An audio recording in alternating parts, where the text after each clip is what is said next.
नमस्कार। इस खास बुलेटिन में आपका स्वागत है। आज हम चर्चा करेंगे छत्तीसगढ़ की मरवाही सीट पर होने जा रहे उपचुनाव की। यहां आज ही कांग्रेस ने अपना उम्मीदवार तय किया है, जिसके बाद यहां की चुनावी तस्वीर भी लगभग साफ हो गई है। छत्तीसगढ़ की मरवाही विधानसभा सीट पर हो रहे उपचुनाव में कांग्रेस ने डॉक्टर के ध्रुव को प्रत्याशी बनाया है। इसके साथ यह मुकाबला डॉक्टर बनाम डॉक्टर का हो गया है। डॉक्टर के ध्रुव बीएमओ के पद पर पिछले 20 वर्षों से पदस्थ हैं। वहीं बीजेपी ने डॉक्टर गंभीर सिंह को मरवाही से उम्मीदवार बनाया है।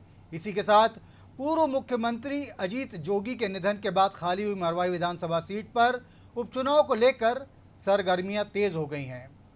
मरवाही की विधानसभा सीट छत्तीसगढ़ के गठन के बाद से जोगी परिवार के ही कब्जे में है। अजीत जोगी के निधन के बाद उनके बेटे अमित जोगी या फिर उनकी पत्नी ऋचा जोगी यहां से चुनाव लड़ सकते हैं। ऐसे में इस बार मुकाबला त्रिकोणीय हो सकता है। आपको बता दें कि मरवाही को जोगी परिवार की सियासी जागीर कहा जाता है, जहां छत्तीसगढ़ के गठन के बाद से जोगी परिवार का कब्जा है। मरवाही में 1,91,000 मतदाता हैं। इनमें 70% आदिवासी वोट हैं और आदिवासी वोटों में 70% गोंड समुदाय के हैं। मध्य प्रदेश के ज़माने से मरवाही सीट कांग्रेस का गढ़ रही। सन 1990 में भंवर सिंह पोर्ते की कांग्रेस से टिकट कटी तो भाजपा से चुनाव लड़कर वो जीत गए। इसके बाद 1998 में रामदयाल उइके ने यहां भाजपा से जीत दर्ज की। इसके बाद छत्तीसगढ़ के गठन के बाद ये सीट जोगी परिवार के कब्जे में चली गई और भारी मतों से जोगी परिवार अब तक यहां जीतता रहा। जीत का आंकड़ा सन 2003 में 54,150 से शुरू हुआ। 2013 में अमित जोगी इस सीट से 46,462 वोट से जीते तो 2018 में अजीत जोगी 45,000 मतों से जीत पर आगे बढ़े। इस बार यहां अमित जोगी और ऋचा जोगी में से कोई एक उम्मीदवार हो सकता है और इससे पहले ऋचा जोगी की जाति का मुद्दा उठ गया है, जिसे JCCJ अपने खिलाफ सियासी षड्यंत्र करार दे रही है। भाजपा से 1998 में पार्टी के टिकट पर पहली बार जीते रामदयाल उइके और 1990 में जीते स्वर्गीय भंवर सिंह पोर्ते की बेटी अर्चना कंवर भी यहां दावेदार थीं। वहीं कांग्रेस से अजित श्याम दावेदारी कर रहे थे। दोनों दलों को ऐसे नेताओं की नाराजगी का सामना करना पड़ सकता है। अब मरवाही की महाभारत का रण तैयार है। जैसा कि हमने आपको बताया कि कांग्रेस ने डॉक्टर के ध्रुव को यहां से टिकट दे दिया है। बीजेपी से डॉक्टर गंभीर सिंह उम्मीदवार हैं। बहुत बड़ा यहां की जीत हार का फैसला गोंड समुदाय के आदिवासी करेंगे, जो इस यहां पर लगभग 70% के आसपास हैं। जाहिर सी बात है, इस वर्ग को लुभाने में किसी ने भी कोई कमी उठाकर नहीं रखी है। अजीत जोगी अपने लगभग पूरे जीवन काल में फर्जी आदिवासी के आरोप का सामना करते रहे। ये मामला कोर्ट तक भी पहुंचा और एक बार तो उनका जाति प्रमाण पत्र भी निरस्त कर दिया गया। लेकिन उसके बावजूद जोगी परिवार ने मरवाही सीट पर अपना आधार बनाए रखा, अपना कब्जा बनाए रखा। दरअसल छत्तीसगढ़ के गठन के बाद वहां के पहले मुख्यमंत्री बनने वाले अजीत जोगी ने मरवाही सीट पर न सिर्फ योजनाओं बल्कि जनता से जुड़ाव रखने के अपने किसी भी प्रयास को कभी भी खाली जाने नहीं दिया। अब उनकी इसी विरासत को अमित या ऋचा जोगी के जरिए आगे बढ़ाने की कोशिश की जा सकती है। अमित का इस बात का प्रयास है कि उनके पिता के कुछ समय पहले हुए निधन के चलते सहानुभूति लहर का भी उन्हें कुछ फ़ायदा मिल सके। इस सब के चलते इस सीट पर बहुत ज़ोरदार मुकाबला होने की संभावना है, क्योंकि अब कांग्रेस का प्रयास है कि किसी समय उसके नेता रहे जोगी परिवार से इस सीट को छीना जा सके। वहीं भारतीय जनता पार्टी भी मरवाही सीट जीतकर राज्य विधानसभा में के पिछले चुनाव में सन 2018 के चुनाव में हुई अपनी शर्मनाक हार का बदला कांग्रेस से लेना चाहेगी। इस सब के बीच कई ऐसे फैक्टर सामने आ रहे हैं, जैसा भी हमने आपको बताया कि न सिर्फ कांग्रेस बल्कि भाजपा में भी ऐसे लोग हैं जो इस सीट पर चुनाव लड़ना चाहते थे, लेकिन टिकट न मिलने के कारण वे अभी निराश चल रहे, नाराज चल रहे हैं। भारतीय जनता पार्टी के नेता गौरी शंकर श्रीवास, माफ़ कीजिएगा, हमारे साथ फोन लाइन पर जुड़ गए हैं। श्रीवास जी, स्वागत है आपका इस कार्यक्रम में।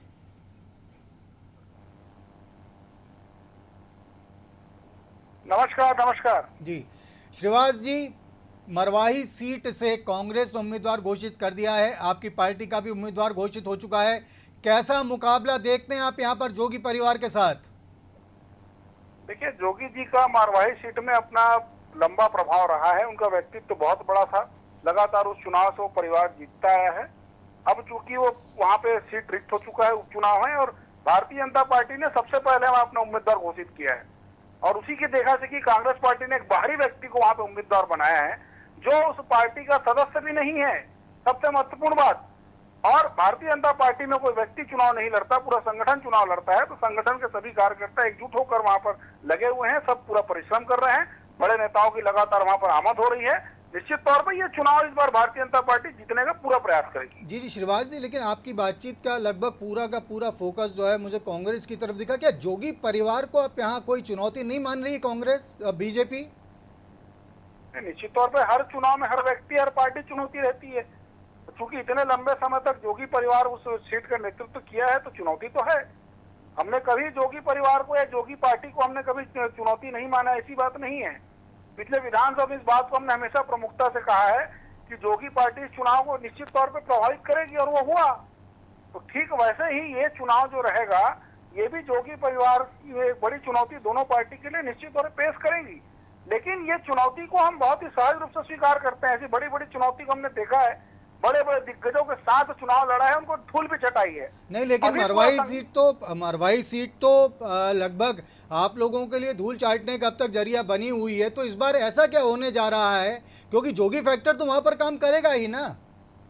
देखिए, यहाँ पर असल में लड़ाई जो है वो कांग्रेस पार्टी और जोगी पार्टी के बीच में लड़ाई है। आपस में जो अंतरकलह चल रहा है वो इस पार्टी का, क्योंकि पहले जोगी जी जब भी यहाँ से सीट चुनते आए थे वो कांग्रेस पार्टी से चुन कर आते थे। पिछला चुनाव में जोगी कांग्रेस के उस पर लड़ा, और अभी जो उनके कार्यकर्ता हैं वो इधर भाग रहे हैं, कोई उधर भाग रहे हैं। तो आपस में रस्साकसी दोनों पार्टियों के बीच में। और हम अपना स्वतंत्र रूप से कार्य कर रहे हैं, हम जनता के बीच जा रहे हैं, अपने संगठन को मजबूत कर वहां पर उतरे हैं। तो पूरी तरह से इस चुनाव में जीत भारतीय जनता पार्टी की होगी, ये बात प्रामाणिक तौर पर मैं आपको कह सकता हूँ। तो क्या श्रीवास जी, आपकी बात का ये मतलब निकाला जाए, जैसा आपने कहा कि इन दोनों के बीच में बहुत खींचतान मची हुई है, जोगी जी की पार्टी हो चाहे कांग्रेस हो, तो क्या भाजपा अपनी ताकत पर जीतने की बजाय ये देखकर चल रही कि इन दोनों के बंटवारे से उसे फायदा होगा? कि राजनीति में सब पार्टी की अपनी रणनीति होती है। अगर दुश्मन की कोई कमजोरी है तो उसका भी फायदा उठा जाना भी रणनीति का हिस्सा होता है, और ये कहीं भी गलत नहीं है। जी। राजनीति में, मोहब्बत में, जंग में हर चीजें जायज होती है। अगर दो दुश्मन आपस में लड़ रहे हैं तो उसका लाभ कैसे उठाया जाए, इसमें कोई लाभ उठाना कोई भी गलत बात नहीं है। हर रणनीति पे, हर घटनाक्रम पे, तात्कालिक घटना पे, पूर्णकालिक घटना पे हमारी नजर है, और निश्चित तौर पर उसका लाभ उठाने का हम चेष्टा करेंगे। श्रीवास जी, भगवानू नायक जोगी जी की पार्टी के प्रवक्ता हमारे साथ फोन लाइन पर जुड़ गए हैं। नायक जी, स्वागत है आपका इस कार्यक्रम में।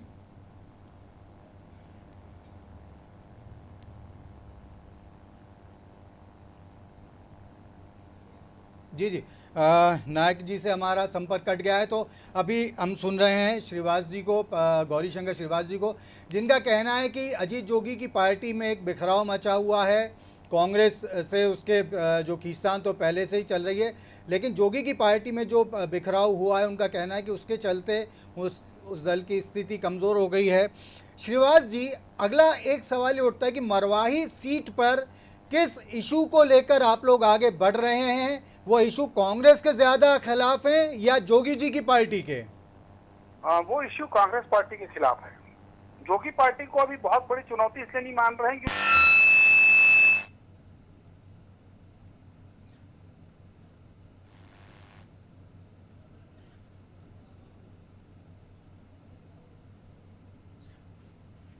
चलिए, अभी लगता है हमारा श्रीवास जी से भी किसी वजह से संपर्क नहीं हो पा रहा है।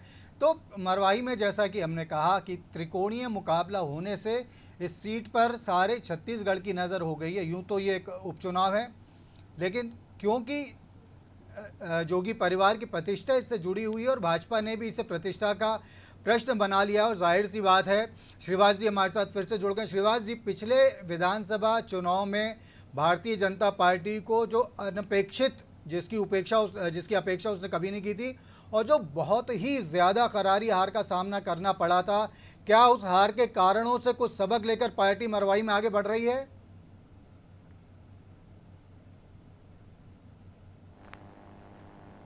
हेलो गौरीशंकर जी, आप तक मेरी आवाज़ पहुंच रही है? जी जी जी, सर, अभी मैंने पहुंची आपसे आवाज। पूछा जी, एक मिनट गौरी शंकर जी, हम आपसे भी संपर्क जारी रखेंगे। भगवानू नायक अजीत जोगी जी की पार्टी के प्रवक्ता हमारे साथ जुड़ गए हैं। नायक जी, स्वागत है आपका इस कार्यक्रम में।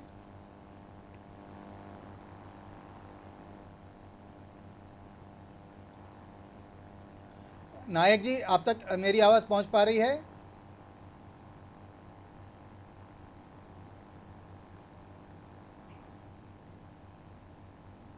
जी जी, श्रीवास जी, वापस आपके पास लौट कर आते हैं। मैंने आपसे पूछा था कि सन 2018 के मुख्य विधानसभा चुनाव में भारतीय जनता पार्टी ने राज्य में जो अनएक्सपेक्टेड हार झेली और काफ़ी तगड़ी हार झेली थी, क्या उसके नतीजों से कुछ सबक लेकर पार्टी मरवाही में आगे बढ़ रही है? देखिए, कांच की हांडी बार बार नहीं चढ़ती है। जनता ने जो बहुमत कांग्रेस पार्टी को दिया था, पूरी तरह से आज जनता निराश है। 20 महीनों का कार्यकाल है। आप खुद उस चीज को बहुत अच्छे से समीक्षा कर सकते हैं। गुंडागर्दी बढ़ चुकी है, यहाँ पे कानून व्यवस्था धराशायी हो चुकी है। कमीशन खोरी, चाहे वो कोयला को हो, चाहे शराब को हो, रेती को लेकर कमीशन को, प्रदेश आज 20 महीनों में माफिया का गढ़ बन चुका है। जी जनता ने जो उम्मीद की थी कि भाई चलिए एक बार हम बदलाव करके देखते हैं, वो बदलाव आज कहीं भी यहाँ पर नजर नहीं आता। सरकार क्या करना चाहती है, सरकार का छत्तीसगढ़ के विकास को लेकर क्या विजन है, वो अभी तक क्लियर नहीं है। नक्सलवाद को लेकर क्या विजन है, वो क्लियर नहीं है। कभी नरवा गरबा गुरुआबाड़ी की बात होती है, आज देखिए कहाँ है नरवा गरबा गुरुआबाड़ी का विजन। कभी गोबर बेचने की बात होती है, तो देखिए सरकार पूरी तरह 20 महीने में कंफ्यूज रही है। सिर्फ बड़े बड़े विज्ञापन वीर बनकर जनता के सामने ब्रांडिंग करने का प्रयास किया गया है। वास्तविक ये है गौरी शंकर जी, 20 महीनों में गौरी शंकर 20 जी, माफी किलोमीटर की चाहता हूँ। रोड इस सरकार ने नहीं बनाई है। गौरी शंकर आज जी, 30 ऐसी योजना बता दे कांग्रेस पार्टी के नेता मुझे, जिससे जी। प्रदेश के किसानों का, प्रदेश के युवाओं का भला हो। जी जी, गौरी शंकर जी, भगवानू नायक जी से हमारा संपर्क जुड़ गया है। नायक जी, स्वागत है आपका इस कार्यक्रम में।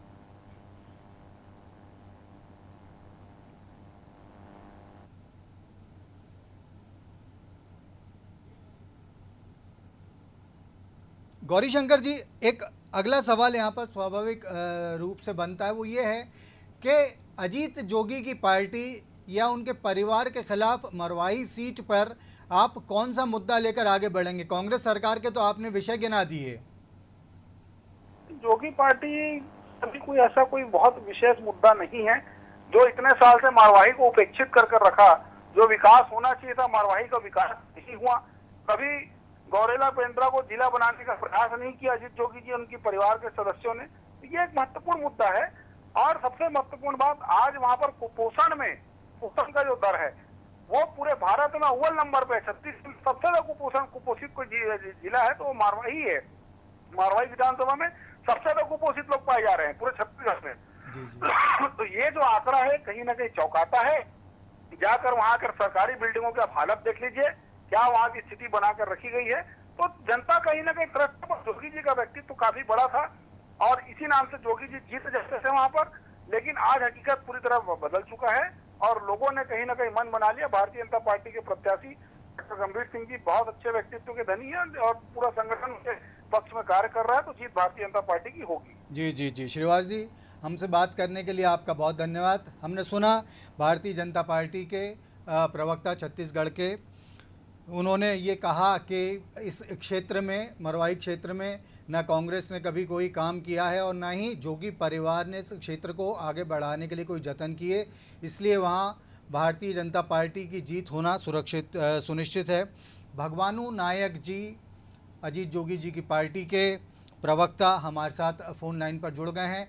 नायक जी, स्वागत है आपका इस कार्यक्रम में। नायक जी से संपर्क की हम कोशिशें जारी रखेंगे।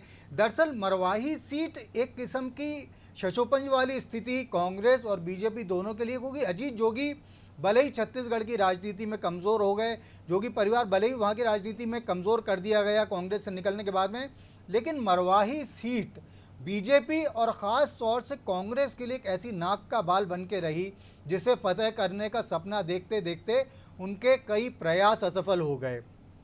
कांग्रेस को अजीत जोगी ने वहाँ सबसे ज़्यादा नुकसान पहुँचाया राज्य में।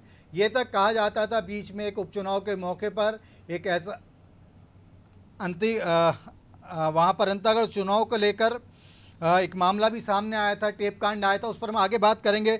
अमरजीत भगत छत्तीसगढ़ सरकार के स्वास्थ्य मंत्री हमारे साथ फोन लाइन पे, खाद्य मंत्री हमारे साथ फोन लाइन पर जुड़ गए हैं। भगत जी नमस्कार करता हूं, स्वागत है आपका इस कार्यक्रम में। जी नमस्कार जी, अभी हमने मरवाई उपचुनाव को लेकर भारतीय जनता पार्टी के प्रवक्ता श्रीवास जी से बात की, गौरीशंकर श्रीवास जी से, और उनका ये कहना था कि इस सीट को लेकर क्योंकि कांग्रेस पार्टी के भीतर ही काफ़ी उथल पुथल की स्थिति है, प्रत्याशी का भी सुना गया है कि आपके विरोध हो रहा है, इसके चलते यहाँ भाजपा की जीत सुनिश्चित है। आप इस बारे में क्या कहना चाहते हैं? देखिए, जीत तो कांग्रेस की ही होगी, और जो संतोष और असंतोष की बात है तो प्रारंभिक स्तर पे होता है, लेकिन जब कैंडिडेट तय हो जाते हैं, नामांकन हो जाता है और स्क्रूटनी हो जाती है, उनको सिंबल मिल जाता है, तो बाकी सब लोग भी झंडे के नीचे आ जाते हैं। भगत जी, मेरा अगला सवाल आपसे इस क्षेत्र में काम चल रहा है प्रदेश में मुख्यमंत्री भूपेश बघेल जी के नेतृत्व में, तो उसमें कांग्रेस का जीत सुनिश्चित है, उसमें ज्यादा किंतु परंतु की बात नहीं है। चुनाव में तो हमेशा लगा रहता है आरोप प्रत्यारोप का। तो जी भगत जी, आपको जीत की भावी शुभकामनाएं। लेकिन यह एक सवाल और बनता है कि आपकी जीत के फैक्टर में ऋचा जोगी के जाति प्रमाण पत्र का मामला कितनी अहम भूमिका निभाएगा? मैं बाकी कुछ नहीं जानता, मैं इतना जानता हूं कि परिणाम अंततः कांग्रेस के पक्ष में रहेगा। लेकिन भगत जी, सिंबल चुनाव लड़ता है और जिनके पास सिंबल है उसकी जीत। भगत जी, लेकिन अजीत जोगी जी की पार्टी का साफ आरोप है कि राज्य की कांग्रेस सरकार ने जानबूझकर ऋचा जोगी की संभावित उम्मीदवारी को देखते हुए उनके जाति प्रमाण पत्र का मुद्दा उठाया है, तो कुछ तो बताएं इस पर। देखिए, राजनीति में आरोप प्रत्यारोप तो लगते रहते हैं, सब राजनीतिक दल एक दूसरे के ऊपर आरोप लगाते हैं, लेकिन मैंने कहा ना कि चुनाव का अंतिम परिणाम कांग्रेस के पक्ष में आएगा और अच्छे मार्जिन से जीतेंगे। जी 2018 के चुनाव में मरवाई सीट पर कांग्रेस की जमानत जब्त हो गई थी, और उसके बाद भी अगर आप ये दावा कर रहे हैं कि आप यहाँ पर इस बार इस सीट पर फतेह करने जा रहे हैं, तो भगत साहब ये तो बताइए इसके पीछे का आधार आप क्या देख रहे हैं? अभी आपने सरकार के काम का कहा, भाजपा का कहना है कि पूरे प्रदेश में कोई काम नहीं हो रहा है, सारा विकास ठप है, अपराध बहुत तेजी से आगे बढ़ गए, तो जीत का क्या आधार देख रहे हैं और ऐसा क्या तिलिस्म कांग्रेस करने जा रही है जिससे जोगी परिवार के खासतौर से यहाँ पर असर को खत्म किया जा सके? देखिए, सबसे पहले तो अगर इस प्रदेश में जो राजनीति में है तो उनकी पृष्ठभूमि मैं समझता हूँ कि वो कृषि होगी, किसानी पृष्ठभूमि के लोग होंगे, क्योंकि छत्तीसगढ़ धान का कटोरा माना जाता है और यहाँ अमूमन जो लोग हैं सभी लोग कृषि कार्य से जुड़े हुए हैं, और अगर सही में वो कृषि कार्य से जुड़े हैं, किसान हैं, तो सबसे पहले तो सरकार की पहली योजना जो लागू हुई, जो कालांतर और दीर्घकालीन जो जिनका ऋण था, वो ऋण को छत्तीसगढ़ सरकार, भूपेश बघेल जी की सरकार, कांग्रेस की सरकार ने पहले ही दस्तखत में लोगों का कर्ज माफी किया है, उसका लाभ पूरे प्रदेश के किसानों को मिला है। निश्चित रूप से भगत जी, मेरा आपसे भगत जी मैं माफी चाहता हूं के लिए 2500 रुपया का जो वादा किया गया था, सभी किसानों को 2500 रुपया मिल रहा है। तो हम कह सकते हैं कि जो वादा किया गया था और जिससे सीधे लोगों का वास्ता है, तो वो काम सरकार कर रही है और सीधे लोग लाभान्वित हो रहे हैं, तो निश्चित रूप से परिणाम में भी एक तब्दील होते हुए नजर आएगा। भगत जी, मेरा आपसे एक बहुत छोटा सा और सवाल था। आपने ऋचा जोगी की जाति प्रमाण पत्र के मामले पर कुछ बोलने से इनकार किया, तो केवल ये सवाल का जवाब दे दीजिए कि क्या इस चुनाव में, सुमरवाई के उपचुनाव में, आपकी पार्टी कांग्रेस की तरफ से अजीत जोगी के जाति प्रमाण पत्र का मामला उठाया जाएगा, उसे मुद्दा बनाएंगे आप? देखिए, मैंने कहा ना, हमारे उपलब्धि ही चुनाव जीतने के लिए पर्याप्त है जी, और कांग्रेस की सरकार, भूपेश बघेल जी की सरकार इतने कम समय में जितना काम किया है प्रदेश की तरक्की और विकास के लिए, चाहे वो आदिवासी क्षेत्र हो, चाहे वो मैदानी क्षेत्र हो, चाहे किसान हो, जिस प्रकार से कोरोना संक्रमण काल में भी खाद्यान्न घर घर पहुंचा करके दिया है और एडवांस में दिया है, तो हम कह सकते हैं कि यहाँ के किसान खुश हैं, यहाँ के मजदूर खुश हैं, यहाँ के हर नागरिक को योजनाओं का लाभ मिल रहा है। भगत जी, पूरे अन्य प्रदेशों में ऐसा नहीं है जो भगत यहाँ जी। पर लोगों को लाभ मिल रहा है। तो मैं कहा ना पहले ही कहा कि राजनीति में, चुनाव में आरोप प्रत्यारोप लगाना आम बात है, जी जी परंतु इस बात में भी उतना ही सत्यता है कि अंतिम परिणाम कांग्रेस के पक्ष में जी, आएगा। भगत जी, हमसे बात करने के लिए आपका बहुत धन्यवाद। अमरजीत भगत जी, छत्तीसगढ़ के खाद्य मंत्री को हमने सुना, उन्होंने ऋचा जोगी के जाति प्रमाण पत्र के मुद्दे पर कुछ भी बोलने से मना कर दिया। अजीत जोगी के जाति प्रमाण पत्र को लेकर जो कांग्रेस हमेशा से हमलावर रही, उसके तरफ से जो बात कर रहे थे अमरजीत भगत, उन्होंने उस पर भी कुछ बोलने से मना कर दिया। और ये इंटरेस्टिंग फैक्टर एक बहुत बड़ा ये है कि अमित जोगी, जो अजीत जोगी के बेटे हैं और जोगी की पार्टी की कमान अब जिनके हाथ में आ चुकी है, उन्होंने कुछ दिन पहले ये आरोप तक लगाया था कि ऋचा जोगी जो उनकी पत्नी है, उनके जाति प्रमाण पत्र का मामला इसलिए उठाया गया है ताकि उन्हें चुनाव लड़ने से रोका जा सके। और साथ में अमित जोगी ने ये तक कहा था कि उनकी पार्टी को नुकसान पहुंचाने के लिए, उनके परिवार को नुकसान पहुंचाने के लिए उस राज्य के कुछ लोग उनके ऊपर जादू टोना तक कर रहे हैं। तो टोने टोटके तक ये बात पहुंच गई है। जाति प्रमाण पत्र को लेकर भी घमासान मचा हुआ है। अभी तक इसके चलते अमित जोगी की तरफ से अपनी पार्टी के मरवाई सीट के लिए अधिकृत किसी प्रत्याशी का नाम भी घोषित नहीं किया जा सका है। कांग्रेस को यकीन है, जैसा कि हर सत्तारूढ़ दल का कहना होता है कि हमारी विकास योजनाओं का वहाँ लोगों को लाभ मिलेगा। भारतीय जनता पार्टी की तरफ से जिन गौरीशंकर श्रीवास जी से हमने बात की, उनका कहना था कि दोनों पार्टियों के बीच, विरोधी पार्टियों के बीच बड़ी खींचतान मची हुई है और भाजपा को इसका लाभ मिलने जा रहा हो। जाहिर सी बात है कि अजीत जोगी की पार्टी की तरफ से यही दावा किया जाएगा कि जोगी की विरासत पूरी तरीके से उनकी पार्टी के पास सुरक्षित रहेगी। अमित जोगी ने कुछ दिन पहले कहा था, मेरे पिता ने इस बात को कहा था कि जिसके सिर पर गरीबों का हाथ होता है उसका कोई भी कुछ नहीं बिगाड़ सकता। जाहिर सी बात है कि उनका इशारा मरवाही के उन गरीब मतदाताओं की तरफ था जिनको वो अपना वोट बैंक मानते हैं, जिनके लिए माना जाता है कि वो वोट जो है सीधा सीधा अजीत जोगी की पार्टी को जाता है। प्रफुल्ल पारे मध्य प्रदेश में भी पत्रकारिता कर चुके हैं, छत्तीसगढ़ में पत्रकारिता के प्रमुख नामों में गिने जाते हैं। प्रफुल्ल पारे जी फोन लाइन पर हमारे साथ जुड़ गए हैं। आइए उनसे जानते हैं मरवाई सीट को लेकर वो क्या सोचते हैं। प्रफुल्ल पारे जी, स्वागत है आपका कार्यक्रम में। जी नमस्कार जी प्रफुल्ल पारे जी, मरवाही सीट को लेकर त्रिकोणीय संघर्ष की स्थिति बनती दिख रही है और मैं दो चीज़ों के संदर्भ में आपका जवाब चाहूँगा। एक, ऋचा जोगी का प्रमाण पत्र और दूसरा जाति प्रमाण पत्र, और दूसरा अमित जोगी का ये बयान कि उनके परिवार के खिलाफ जादू टोना किया जा रहा है। ये इश्यूज इस चुनाव में कितना काम करेंगे? देखिए रत्नाकर जी, ये चुनाव में भारतीय जनता पार्टी ने अपना प्रत्याशी घोषित कर दिया है।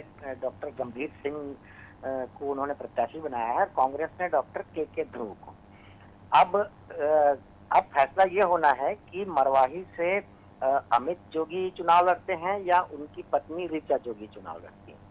अब ऋचा जोगी का जो जाति प्रमाण पत्र है उस पर जो नोटिस मुंगेली कलेक्ट्रेट से जो जारी हुआ है, तो उसके लिए जवाब देने के लिए भी उन्होंने समय मांगा है, क्योंकि उनका एक छोटा सा बच्चा है और ये कोई चुनौती वाला मामला हम इसको नहीं मान सकते, क्योंकि ये अदालत में गया नहीं है और इसके तकनीक पर सवाल उठाए गए हैं, आदिवासी होने न होने पर नहीं है।